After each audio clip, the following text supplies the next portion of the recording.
आज नेक्स्ट हमारा टॉपिक है जूनागढ़ का भारत में विलय। अब ये देखेंगे जूनागढ़ किस प्रकार से भारत में में इसका विलय होता है। तो ये भाग, ये हमारा ये कच्छ का ये पूरा भाग, ये कच्छ ये हमारा पाकिस्तान के बॉर्डर के साथ एक मैच करता है जूनागढ़ का। ये भाग जो भारत का एक पश्चिमी भाग कहलाता है, ये हमारा जूनागढ़।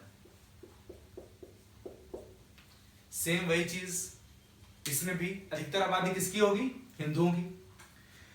अब जूनागढ़ एक पश्चिम भारत के इलाके का एक सबसे बड़ा एक समझो एक राज्य था, और यहां के नवाब जो थे वो नवाब महावत थे। यहां के जो नवाब कौन है? महावत। अब इन नवाब साहब ने क्या किया कि सेम ऑलमोस्ट वैसे ही जैसे कि हिंदू आबादी बाकी रजवाड़ों की भी थी, अधिकतर भारत के अंदर एक हिंदू का एक पूर्ण रूप से उनका एक जनसंख्या की अधिकतर होती है। और जिन्ना और क्या किया इन्होंने, जिन्ना और मुस्लिम लीग के इशारे पर जूनागढ़ के जो दीवान थे, जूनागढ़ के दीवान, उनका नाम था अल्लाह बख्श। जूनागढ़ के दीवान, इन दीवान साहब का नाम क्या है? अल्लाह बख्श।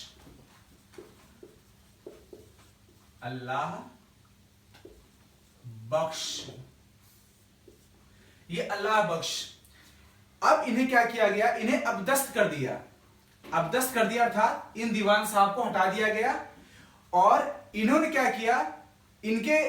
इनको हटाने के बाद जो बेनजीर भुट्टो थे, बेनजीर भुट्टो के दादा जो थे उनका नाम था शाह नवाज भुट्टो।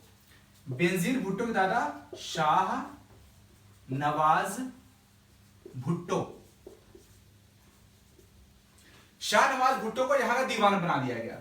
अब इनके स्थान पर ये इनके दीवान खत्म हो गए, और उसके बाद यहां दीवान कौन बने? यहां के दीवान बना दिए गए। अब क्या हुआ? वैसे तो जो जिन्ना था, जिन्ना को क्या, उसे जूनागढ़ से कोई मतलब नहीं था।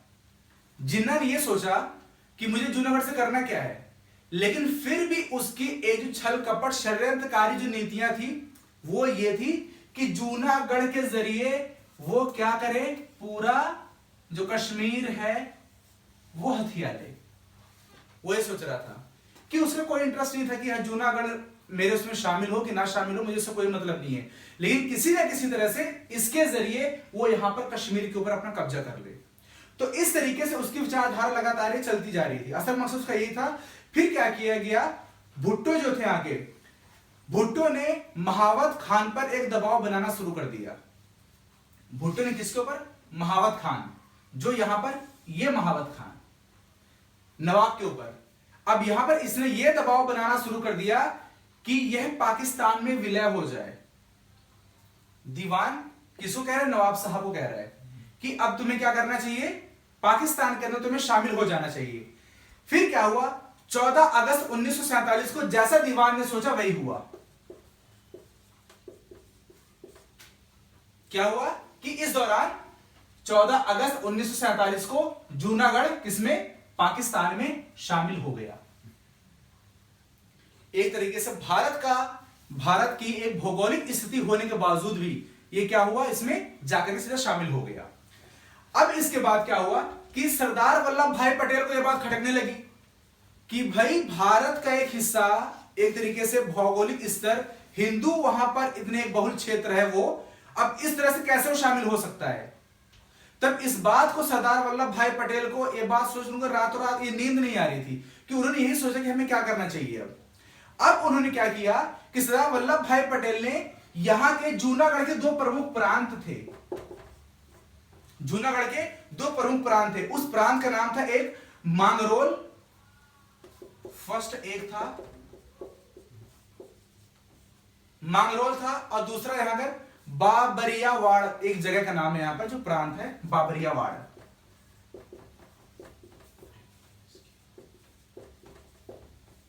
नाम इनका याद रखना, थोड़ा टफ लग रहा है, ठीक है। तो इस तरीके से बाबरियावाड़ पर क्या हुआ? सरदार वल्लभ भाई पटेल ने सेना भेजी। अब यहां पे सैन्य कार्रवाई करने के बाद क्या हुआ? जो महावत खान था, महावत खान इस बात से नाखुश हो गया जो यहाँ के नवाब था महावत खान, इस बात से इनकी बात ये, जैसे अटल बिहारी सॉरी यहां सरदार वल्लभ भाई पटेल, सरदार वल्लभ भाई पटेल ने जब ये किया, इनके प्रांतों को अपने कब्जे में ले लिया, तब उसके बाद क्या हुआ, यहां पर इसको थोड़ा सा हलचल महसूस हुई। अब इसने ये सोचा, इससे नाखुश हो गया, और जूनागढ़ की जनता ने क्या किया, पूरी तरह से उनका साथ दिया। क्यों नहीं देंगे भाई, हिंदू थे, ठीक है, हिंदूवासी, ठीक है। तो इस तरीके से उन्होंने क्या किया, सरदार वल्लभ भाई पटेल का पूर्ण रूप से वहां साथ दिया गया। फिर जो वहां के वीपी मेनन साहब थे, यहां पर दिल्ली के अंदर, वीपी मेनन साहब ने एक तरीके से उन्हें ऐसे बहकाने की कोशिश की। उन्हें बोला, देखो महावत साहब, यहां की जो एक जूनागढ़ की प्रमुख आबादी वो क्या है, हिंदुओं की है, और भौगोलिक स्तर एक तरीके से देखा जाए तो कहां पर है, भारत के अंदर आता है। तो इस आधार पर यहां की बहुलता जो है हिंदू की होने के बजाय, ठीक है, हिंदू ही है इसमें, तो इसे क्या किया जाए, पाकिस्तान में क्यों शामिल कर रहे हो तुम, हिंदुस्तान में शामिल होने दो। इस आधार पर जो तुम इसको शामिल यहां पे कर रहे हो, यह पूरी तरह से निराधार है, अर्थात तर्क संगत है। इस तरह से इन्होंने क्या किया, फिर जनमत संग्रह करा करके, जनमत संग्रह के द्वारा जूनागढ़ को भारत में शामिल कर लिया गया। क्लियर। अगला हमारा जो हम करेंगे टॉपिक, वो हमारा होगा किस प्रकार से मणिपुर भारत के अंदर शामिल होता है, वो भी एक रियासत हमारे देश की, हम वो करने जा रहे हैं आगे। अगला हमारा टॉपिक है मणिपुर किस प्रकार से भारत में विलय हुआ।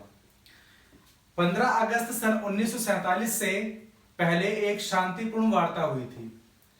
उसके अंदर लगभग क्या हुआ कि जितने भी रजवाड़े थे, लगभग सभी रजवाड़े भारतीय संघ में शामिल हो गए, लेकिन उसके अंदर मणिपुर जो है वो शामिल नहीं हुआ।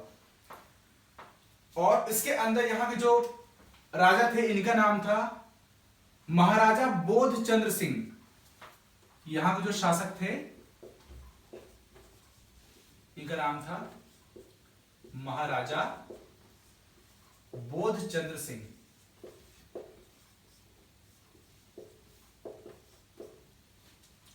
अब क्या हुआ कि आजादी के समय जो मणिपुर के शासक महाराजा थे, इन्होंने क्या किया था कि मणिपुर की आंतरिक जो स्वायत्तता थी, स्वायत्तता को बनाए रखने के लिए इन्होंने विलय पत्र पर तो हस्ताक्षर कर दिया था। जनमत का जो संग्रह हुआ था यहां पर, जनमत संग्रह अर्थात इसको शामिल की, हाँ हम भारत में शामिल होना चाहते हैं। जनमत के दबाव में महाराजा ने इस बात को स्वीकार कर लिया कि ठीक है, आप लोग राय है तो हम ठीक है भारत में शामिल हो जाते हैं। अब क्या हुआ कि यहां पर जून 1948 के अंदर, जून 1948 के अंदर यहां पर चुनाव कराए गए थे मणिपुर के अंदर। और मणिपुर ही भारत का एक ऐसा पहला राज्य है जहां पे सबसे पहले चुनाव हुआ था। ये हमारा जीके के अंदर क्वेश्चन पूछता है कि पहला राज्य हमारा भारत का मणिपुर ही है जो सबसे पहले यहां पर चुनाव कराया गया था। अब क्या हुआ, इस प्रकार यहां पर मणिपुर के अंदर विलय को लेकर जो वहां की विधानसभा थी, मणिपुर विधानसभा, उन्होंने इस बात को यह कहा कि इसके अंदर बहुत गहरे मतभेद हो गए। बोला कि हम इसको शामिल नहीं करना चाहते भारत के अंदर। तो भारत सरकार ने क्या किया, विधानसभा से परामर्श के बिना भारत सरकार ने मणिपुर से परमिशन भी नहीं ली, वहां की विधानसभा से कोई परमिशन नहीं ली।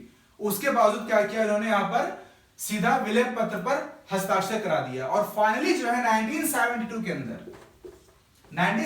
अंदर मणिपुर को बतौर एक प्रदेश के रूप में अंगीकृत कर लिया गया भारत के अंदर। इस प्रकार से मणिपुर शामिल होता है भारत में। Thank you.